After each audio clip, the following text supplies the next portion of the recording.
wanted to add this video to show you how to capture the fork, which is probably the most difficult thing on this page to try to make a selection of.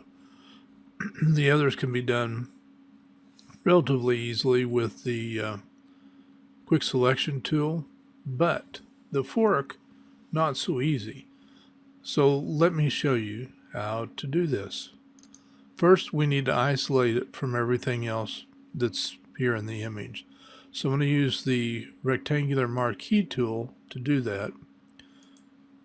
And I'm going to click over here and make a box around this. This will select nothing but what's inside the marching ant, so which is the fork. And I didn't get quite all of it. Let's try that again. And there we go. So now I'm going to put that on its own layer just to work on it. So Control J, remember, always makes an exact copy and puts it on its own layer. So Control J will do the trick for us. Gotta have the layer selected. Alright, so if I turn this off, there's the fork on its own layer. Now here's the trick, and this is a little bit advanced, so don't get discouraged if it doesn't make sense right off the bat. It will, okay? Just be patient with yourself, and all of these things will become much more apparent. I tell people that I'm always looking for the light bulb to go on, because I see it in the students all the time when things all of a sudden just start making sense. And that light bulb sort of comes on, you see a big smile, and you know, they made a big breakthrough in Photoshop. All right, so what we do is go to Channels, and if Channels isn't already here, just simply go up here and down to Channels, and it'll open up in its own panel. What I need to do is find out which one of these, red, green, and blue, or red, green, or blue, is the darkest. I'm going to use the fork as a dark object. The white obviously is the light object to make this selection. Let me show you what I mean. We're looking for the darkest. So that made it a little lighter.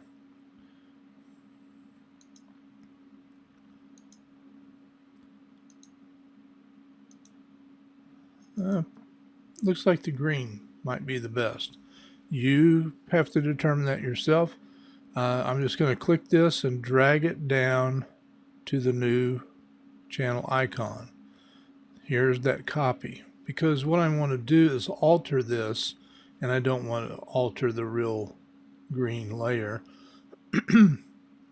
So with this turned on, I'm going to bring up levels, and to bring that up, you can either go up here to Image, Adjustments, and down to Levels, or you can just do a Control L and levels will pop up in your screen.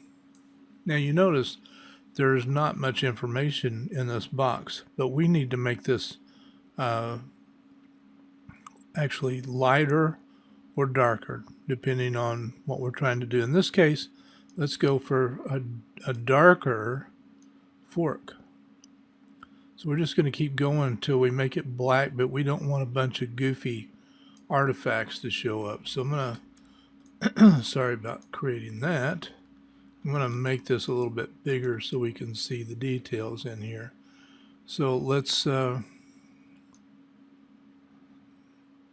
looks pretty good. All right, we're going to click OK. Now this is the same thing as a mask. So we want to make this completely black and everything else completely white. So I'm going to turn on a brush, and you can hit the letter B. With the default colors, if you don't see the default colors, which are black and white, just press the letter D and you'll get the black and white. We want to paint with white to make this black go away, and any other blacks that may be kind of hanging around in the image that we don't want.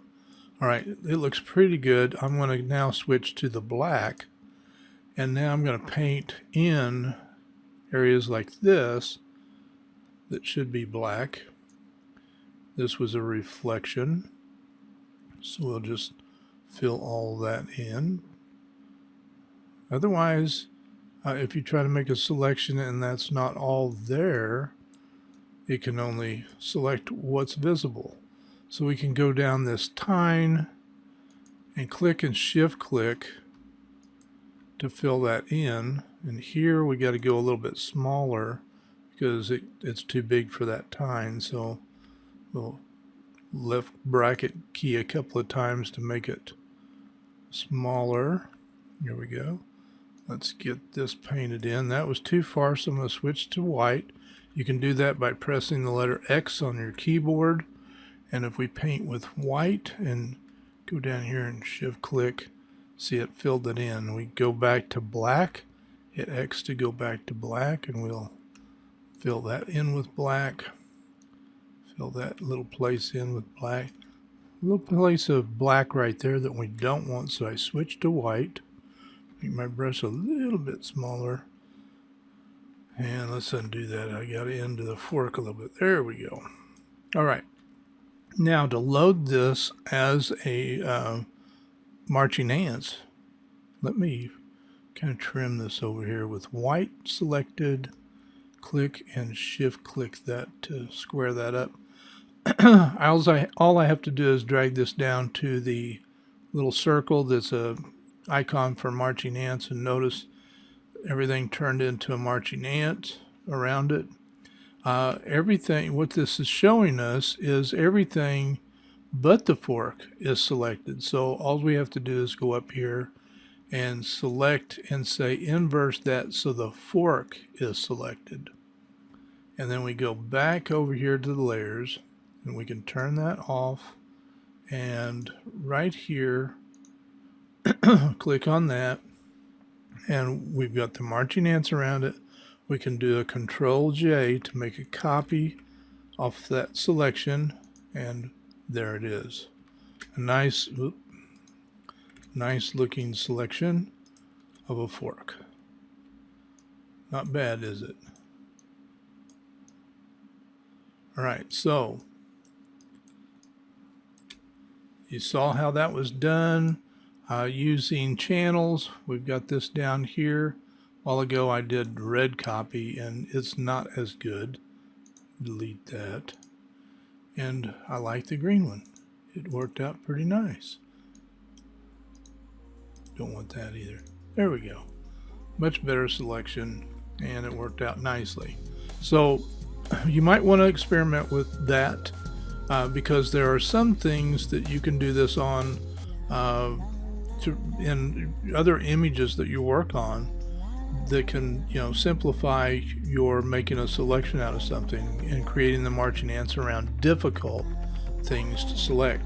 Sometimes this works very nicely around flyaway hair on people, so you might want to experiment.